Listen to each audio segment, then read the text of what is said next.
How to find limit. This is the second most important video in this section on limits. The first one is what is a limit. So if you have not seen that video, I'll recommend you to watch the video on what is limit and then come back to this, how to find limit. However, I'm covering a part of what is a limit here also. Okay. Now here normally when we say how to find a limit, then it means you are reading a question something like this. We say limit where x approaches a of a function f of x, right? So that is a kind of a nomenclature of writing a problem on limit. We say limit of any particular function where x is approaching a value. So here high amount of significance is that we can find limit of a function even if the function is not defined at that point, even if we cannot necessarily be there. But if we can go close and closer enough, it serves our purpose. So that is the whole idea. So to find a limit at a point means that go as close as possible to that point and see what the value of function approaches. If the value of function approaches a fixed measurable thing, then the limit exists. But if the value of function approaches something undefined, then the value or the limit does not exist, right? So that is what it means. So whenever we have a problem like this, then what we are trying to see here is as a approaches, x approaches a fixed value a, f of x approaches what? This is what we are trying to figure out, and that is a limit, right? So if approaches a fixed value L, we say limit exists. And if it approaches some undefined value, then we say it does not exist. Undefined, what I'm trying to say is like kind of plus infinity or minus infinity kind of, right? Something like this. 0 over 0 or 1 over 0 or something like this. I should write a number over 0, right? Something like this. Correct? Then it means that the limit does not exist, right? Or some imaginary number, right? So in a square root we have a negative number, for example. Correct? Then we say the limit does not exist, correct? Because these things are not defined, correct? So how to find limit? So we'll have different approaches to find limit, but basically the question always is find limit of a function where x approaches some value a, and then we have to simplify and do all that algebra, or sometimes see from the graph, or at times make a table of values to figure out what function approaches as we approach a, right? So in general, when we have a question approaching a, then we also see at the limit when x approaches a from left side. This is from left side of a function, right? And also for limit of the function as x approaches a from right side, right? So if the limit exists at a, then both these limits should always be equal. So if both these limits are equal, then we say that limit exists for a function as we approach a. So many times, most of the times, you have to check the limit from both the sides, left side and right side, and if both approach a fixed value, and let's say the fixed value is L, then we say that the limit exists, right? But if this limit is not equal to this limit, let us say independently they have different values, right? If the left side limit is, I say, not equal to, then we say does not exist. Do you understand? If the left side limit is not equal to right side limit, then we say that the limit of the function does not exist. So these are the basic rules which will follow for each and every problem. Correct? I hope that point is absolutely clear to you. Now, how to find limit, we will get into details with examples, but here is a very good overview. I hope you remember when you did functions. First thing we started with like parent functions, right? So once you know the parent functions, then you know your stuff, correct? Now here also, I would like to go and follow a similar approach, right? So my approach here is to define your functions in a set of values with the strategy required to solve them, okay? Now, okay, so we will try to see what strategies to use for which type of functions, correct? So let's take functions like a constant. Constant function is like fx equals to, let's say, pi, right? So it is a constant, right? It is always pi. So here the limit could be approaching 1, 2, 3, 4. The function is always pi, okay? Then we have linear function, quadratic function, cubic function. So we can write all those as polynomials, right? Polynomials. Or in general, we can say continuous function, right? Continuous function I am writing separately also because there could be a discontinuous function, but we are interested in the continuous part of that function. So here the rules will be same. Rules will be same, and the rules are, in such cases, when we say, in such cases, we say limit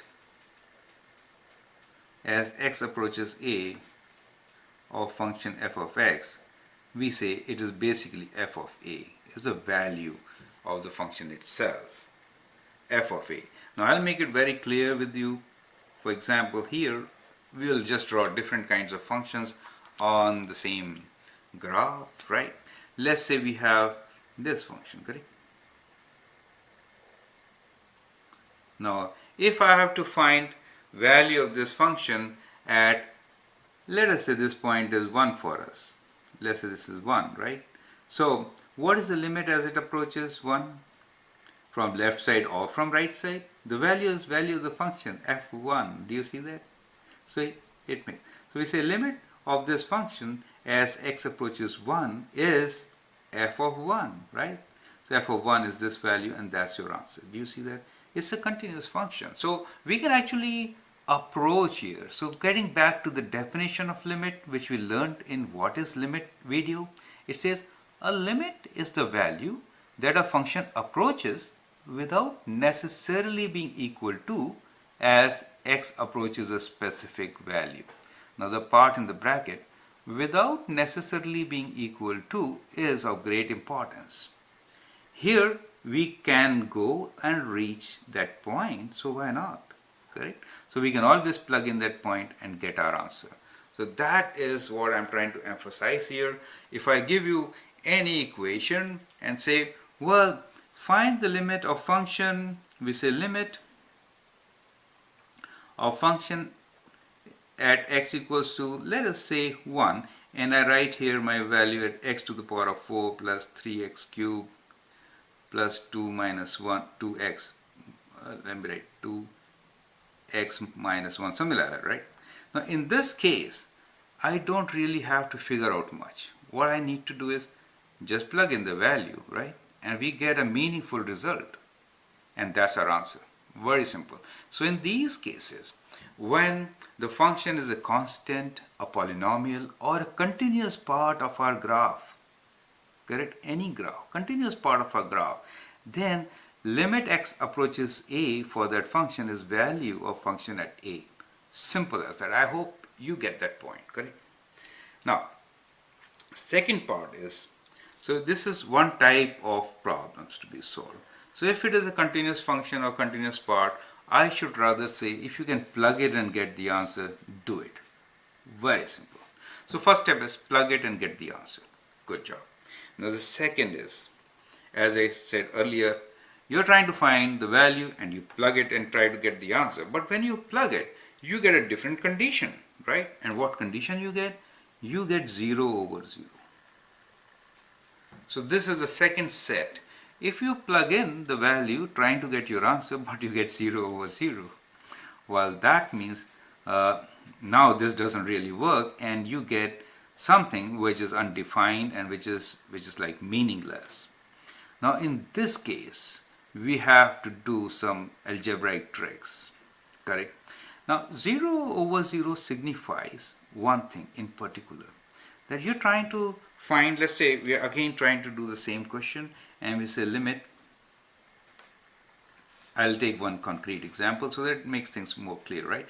X approaches, let us say 2, and then I'll make a question here so that it becomes 0 over 0, okay? For a function which is x minus 2, so this is 0, right? And here I get x squared, and 2 squared is 4, so I'll write 4 here.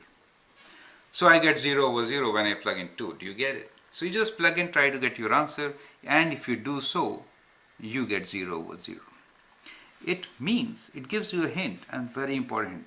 That means there is a factor in the numerator and also in the denominator for which x equals to 2 gives us 0. So x minus 2 is a factor. You can very clearly see here, but it's hidden here. If you factor it out, then you can get your answer, right?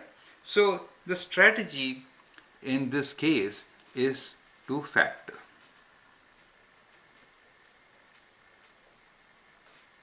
And then simplify.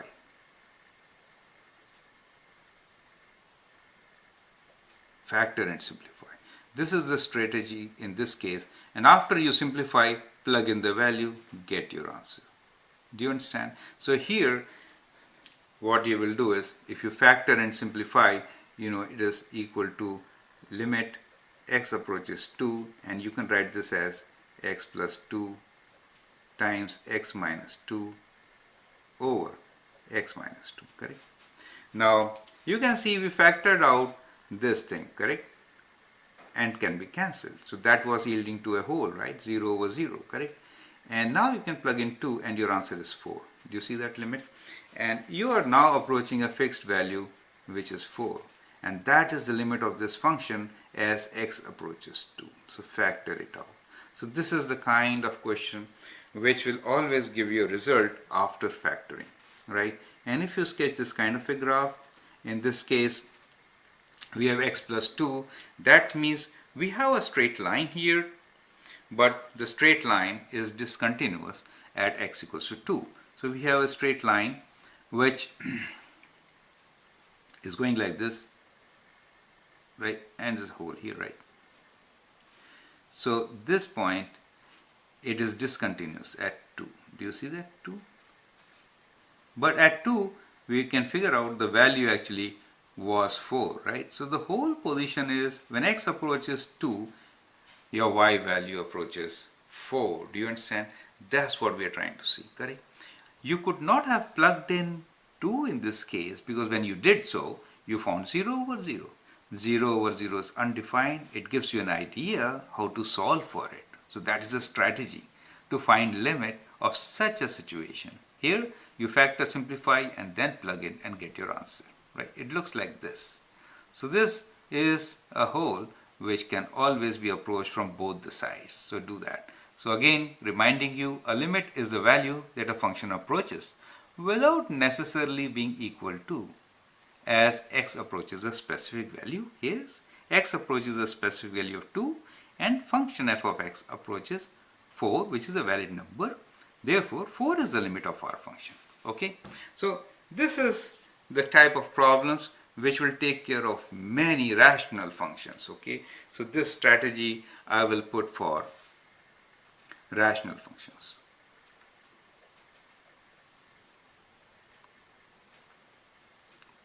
It works perfectly fine for rational functions, right? Now you could also get this kind of situation 0 over 0. So we'll again go with 0 over 0, but let's say we have a different kind of a function this time, right? So we have a function which is not rational kind of thing, but it has radicals, or you can say square root. As you know, square root is the simplest form of radical, right? Now in these kind of questions, what should you do? You have learned rationalization, right?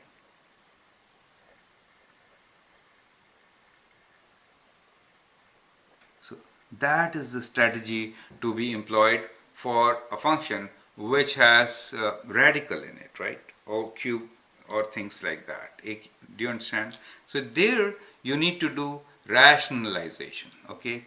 So I'll give a very small example, a very simple example here, because I don't really want to complicate the matters. Let's say limit of x approaches 1, and again I want to make some function 0 over 0 where x is 1. So I'll write again here x minus 1. So if I plug in 1 here, it becomes 0. Very good. And then because I want a square root, I'm writing square root x here and then minus 1. Perfect. So if I have 1 here, so I get 0 over 0. So that situation meets my criteria. Now here, as I was telling you, the strategy is to rationalize. And to just remind you, what does rationalize means? Multiplying by its conjugate, right? So I'll multiply and divide by square root x plus 1 divided by square root x plus 1. Correct? So once I do that, then what do I get? I get limit x approaches 1, and this becomes difference of squares, and difference of squares is x minus 1, correct? And in the denominator we already have x minus 1, and now this thing, right? So this thing is let me put them in bracket now, right? For clarity, and this should be in bracket now because you're multiplying by another factor, and as you can see, we have a common factor which cancels out, and it was expected because it was a case of 0 over 0, right?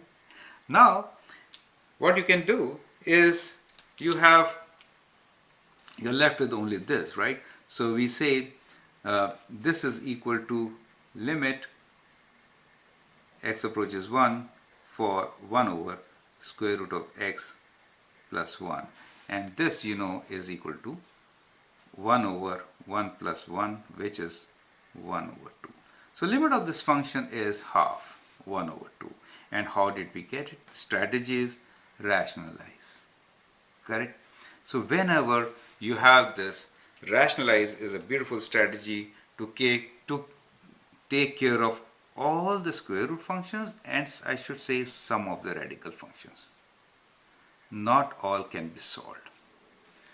Now, next strategies which I am telling you are very effective strategies. So let me write the strategy first, and then let's see what kind of functions we should do. So one strategy which you have already talked about is just plug it in and get the answer, right? So here we see plug and get answer, right? So plug the value, right? Or substitute, right? And find the value. Is that okay? So this was strategy number 1. Strategy number 2, if you have 0 over 0, factor and simplify. Strategy number 3, if you get 0 over 0 and it's a radical or a square root, rationalize. Correct? Now strategy number 3, that is also for if you get 0 over 0, then what you can do is modify variable.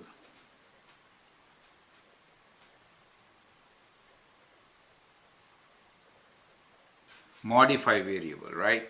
So what we do is at times when there are radicals and very complicated problems, we'll modify the variable, write them as a different variable, and rewrite our equations. For this, I would like you to go through my videos, there are many videos where we have modified different kinds of variables and used this technique very effectively. So that is the next technique. I'm not getting into details of this one here, okay? Because it becomes very complicated. Modify variables, correct? And if you are stuck with a situation where you can't do much, right? So in that case, the most powerful technique here is table of values.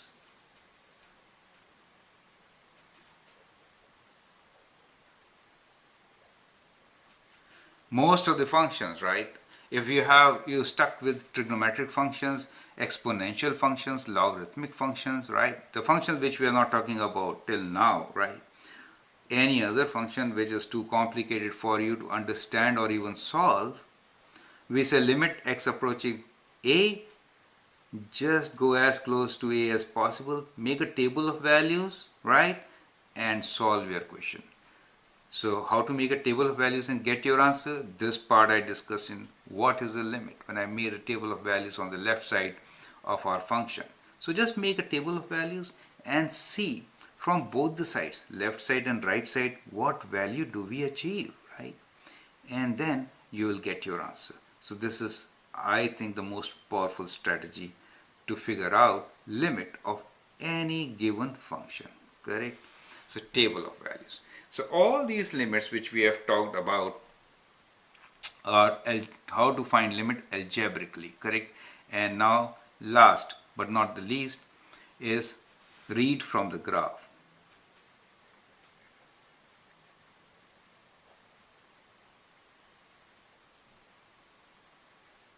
We have plenty of examples how to read limit from the graph, right? So we could go for left side limit, right side limit, or the limit at a point, right? For continuous piecewise function or different kinds of functions, correct? So one could be that you can sketch a graph and then do it, or you can use your graphing calculator to see the graph and find the limit, correct? So many different ways to find the limit, right? But in general, this video gives you fairly good amount of knowledge and understanding of how to find limit of a function, correct? Well, it is not exhaustive, but most of the cases, I should say 99% of your cases can be solved by one of these fundamentals or strategies talked about in this video, right? So you can go over it again, and if there are points which are not very clear to you, you can put them as comments and I'll be glad to answer those, right? And add some more videos to clarify such things, correct? I hope you understand how to find limits and also what is a limit, right? And after this, feel free to go through all the examples, get the confidence, and then solve any problem in any book. Thank you. All the best.